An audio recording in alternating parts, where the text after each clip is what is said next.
Hey guys, welcome back to the channel. In today's video, we're checking out AFK Journey, which has just gone into global launch. So if you do want to download and play the game, I'll have links in the description. And I have to give a massive shout out to AFK Journey for sponsoring this video. However, this is a game that I have been playing and looking forward to the global launch for ages. And I do have a dedicated channel for this game, which I'll also leave linked in the description if you guys want to get more guides and stuff like that for this game.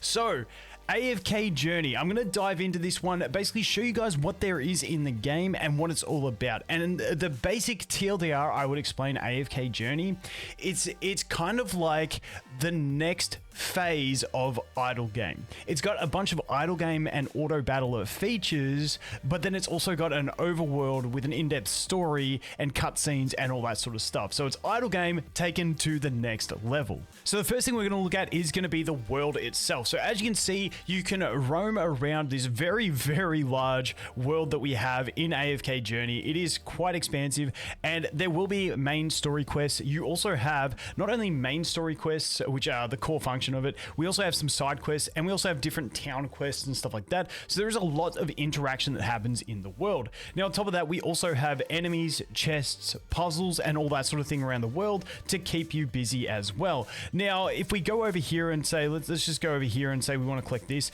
the map is very good in that you can auto path to a ton of things. And if you're also trying to just do your main quest, you can choose which quest that you want to have tracking. You can see here, but normally you're going to be tracking the main quest, and you can just hit the text and it will teleport you to the closest waypoint to your mission, and then also just auto path you to the quest objectives, which I love, because when you look at a quote-unquote idle game, it's good to be able to do things without having to actively sit there and play the game. So the fact that you can auto path to places is absolutely fantastic, so you can really play this on the go.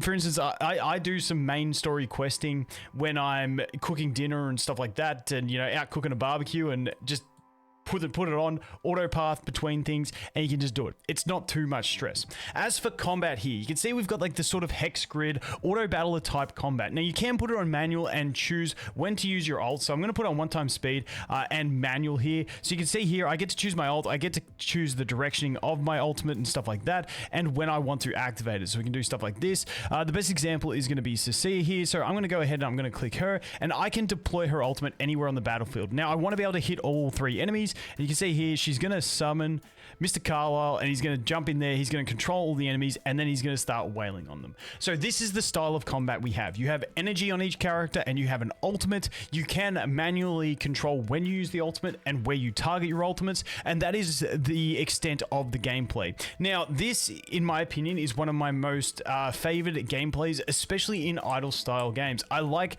the real-time aspect of it, everything happening in real time. You can get some advantage by playing the game manually and activating your ultimates when you want to, and I do really enjoy that. Now we do have other combat styles like co-op combat in the world as well and stuff like that, but like I said, this is the general style of combat we have. Now it does get more in depth than that. We do also have artifacts which can give you different benefits. For this one, what's this one? No, this one's going to control the back two enemies every, I think it's 12 seconds. It puts them in like a 2.5 second control.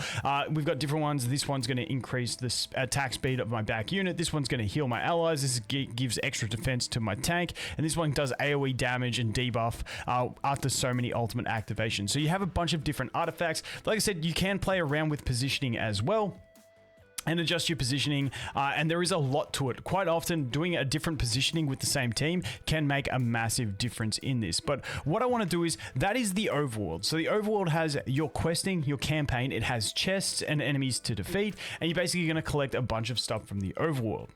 Now, as we move on to past that, we look at the traditional idle game style in this, and that is where your AFK stages come into play. So these are basically stages that you beat, and they scale up in difficulty, and as you defeat them, you will get increased AFK loot. So this is that idle aspect. So as you get further stages, you'll get a higher rate of acquisition of your experience, your gear, your hero essence, which is used for limit breaking and stuff like that. And you really want to be pushing this so that you can get as much progression into your characters as possible. Now, along with that, you do also get extra summon currencies, extra summons themselves, and stuff like that through here as well. But this is like one of the main things you want to push, and this is that core idle system inside the game. game. And what it is just different stages that you're going to come up against. You're going to defeat enemies and keep progressing through. Now, the reason you really want to do this is, one, because it does offer you that increased rate of acquisition of materials, but also if I hit click here and I go to my main quest and I start trying to auto path my main quest, like I said, the auto pathing feature is fantastic. You just click it,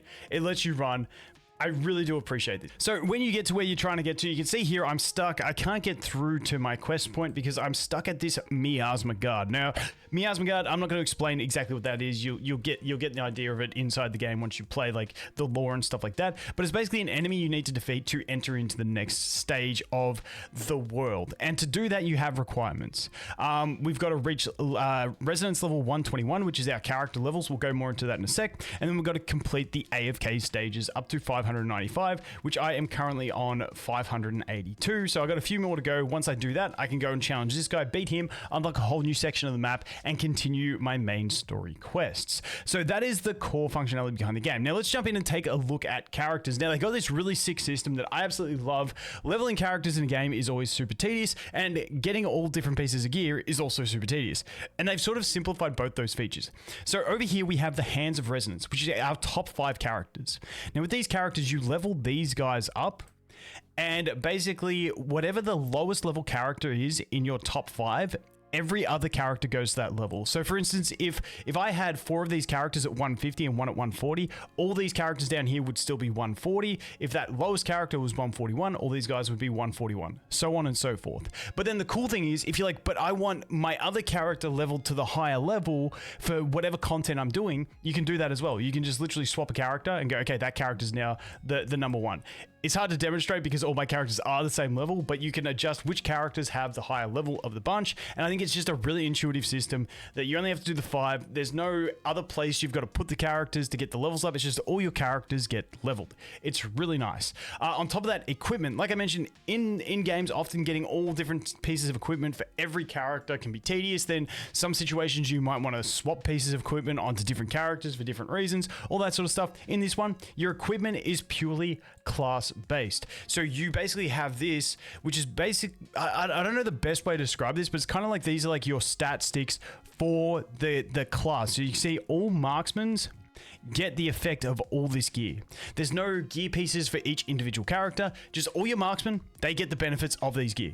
And I think that is a pretty good system myself, not having to equip gear to every different character. I really like this. It completely simplifies the whole system. Now you can also forge gear with the materials you get along the way from salvaging other gear that you're not going to use and stuff like that. But all the gears do have different stats on them. You know, you've got your attack speeds, your crits, hastes, your raw stats being attack, defense, HP. There's a lot of different stats, so you got to consider what stats you're going for in forging gear. But in general, the gearing system, super simple, and I really do enjoy it.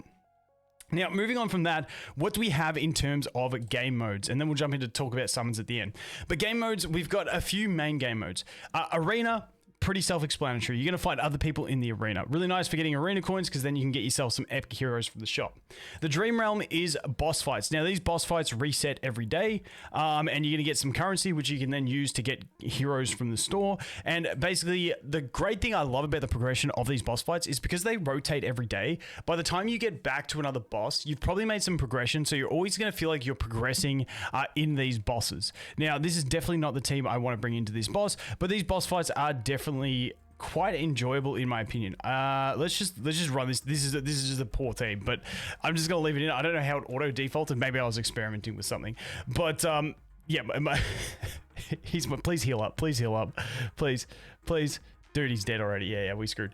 But yeah, these boss fights, they're really nice in that different characters do get different usage in bosses. Different characters are going to excel in boss fights versus PvP, versus your standard story progression.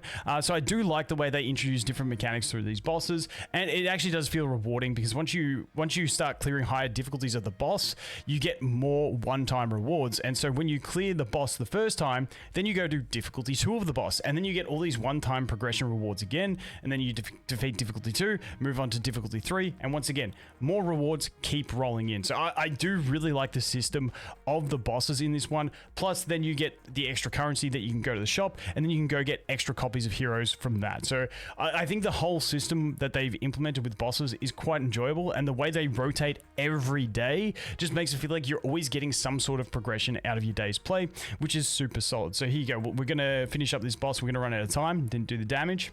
We got him to 63% knocked out. And now we're going to get our one-time rewards. You can see. And you can see, since the last time I fought this boss, like I've gotten that much better. I didn't manage, I think last time I fought him, I only got like 8%. Now I managed to go ahead and get 60%. So I get all those rewards. If I get to 100, I will knock that boss out, which is the epic version, and I will get onto the next difficulty of that boss. So it's a pretty solid system in general, in my opinion. Now, the other thing we have is the Arcane Labyrinth. Now, this is one of your roguelike style modes where you're going to go in and you're going to challenge enemies, and you're going to, as you defeat enemies, you get these different buffs, and then you'll go into the next room, you'll defeat another enemy, and then you'll get a buff from them. You know, there's some shops where you can buy some, like, quote unquote, buy some specific buffs and stuff like that. But essentially, it's one of those formats where your energy does carry over. So sometimes playing manually and not wasting your ultimates at the end of a battle is going to be a thing you want to do and stuff like that. But that's the basic gist there. You defeat enemies, you get buffs. As you can see here, we're about to get a buff. Happy days, restore energy every 3 seconds. And then we keep going on to the next stage, choose the one we want to battle, and then so on and so forth. So that is the Labyrinth, and you can get some nice one-time rewards from that. Now, Honor Duel is something different. This is kind of like a draft mode PvP type system, but you're still fighting against AI PvP. But in this one, I'm not going to go too in-depth into this. If you get real sweaty into this, it can become incredibly fun, where you get drafted random heroes. So your account doesn't matter. It's just the way you play the draft, which is absolutely fantastic. But that is a whole thing for another video anyway. And then we also have the Legend Trial. Now, the Legend Trial is basically your faction towers. A new one unlocks each day. On Sundays, all of them are unlocked, so on and so forth. You progress through these. This can give you some nice materials. And those are the core game modes in the game. Like I said, you've got your overworld and campaign that you're going to explore around and you know, follow the main story. Then you've got your AFK stages, which are kind of tied to that to help you keep progressing. And then you got your boss fights, arena, labyrinth, and then faction towers. Those are the core game modes, with Honor Duel being another fun PvP style draft mode, which I really do think is a pretty good implementation of, like, quote unquote balanced PvP if you want to, but it's not direct PvP because you're not actually doing it live against other people. But I think it's not a bad system. Now, the other thing we got to talk about is summons. So over here in the summons, you can see we've got a few different banners. Now, I think they've done banners quite nicely in this game. You can see this is our all-hero recruitment. So normally when you get summons around the world and stuff, you're going to get these standard summons, which have a 60 pity and an epic hero. And if we go over here, you can see we've got a 2.05% chance. Now, it is one of those games where you will need a bunch of copies of your characters. So you will eventually be pulling a bunch of these characters. Plus, you can get some from the shop, as I mentioned earlier. But this one, you got a 2.05 and you have a wish list. So when you get a epic character, you're guaranteed to get one of these 8 epic characters. When you get an elite character, you're guaranteed to get one of these 4 elite characters. But like I said, this is like your very standard summon, where you do get a fair few of these summons along the way. Next, we have epic recruitment. These are summons that you will get from the overworld and missions and stuff like that as well, just not as many of them. Now, these ones have a guaranteed pity in 30 recruits, and their drop rate is 5.22% for those epic heroes. Now, it does have your own wish list, so you got to pick 5 for the wish list, and when you get an epic hero, it's guaranteed to be one of them. And then we have our rate up banners. Now, I think they've done these rate up banners really well, in that it's a 40 pity and it's a 3% drop rate. So it's honestly way better value than the standard banner.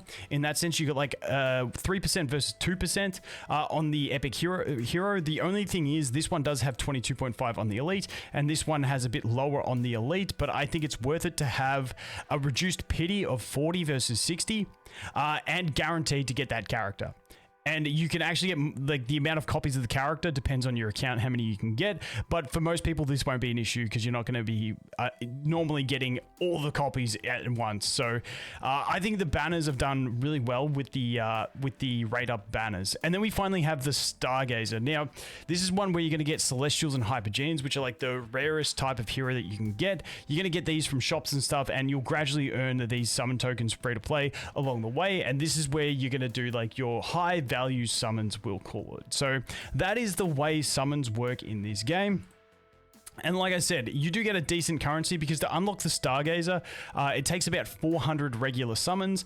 I think I got there in about 15 days on this free-to-play account. So it is, you do get a decent amount of summon income, but you do also need a decent amount of dupes of your characters. But as you can see here from the arena store, as we get points, I'm at 82.16. I've already exchanged in about 20 days of play, 2 copies of an epic hero, and I'm almost up to getting another copy already from the arena store. And then the dream store, we do get the elite heroes, which we can get an absolute ton of these through the points that you get. But the other awesome thing that I didn't mention earlier is that the elite heroes do reach the same ascension tier as the epic heroes, so they're all viable, and some of the elite heroes are even better than some of the epic heroes in different situations. So they do balance it quite well in that sense as well. But that is a basic look at what AFK Journey has to offer. Like I said, the game is out now, so make sure you go ahead and use the link below to let them know that I'm the one who sent you, because like I said, I'm playing this game anyway and I'm thoroughly enjoying it. So once again, if you do want to get more guides and stuff, they're over on my other channel dedicated to this game. I'll leave that link in the description as well, and you guys can bounce over there. But as always, thanks for watching. Hope you have an awesome day, and I look forward to seeing the next one. Cheers.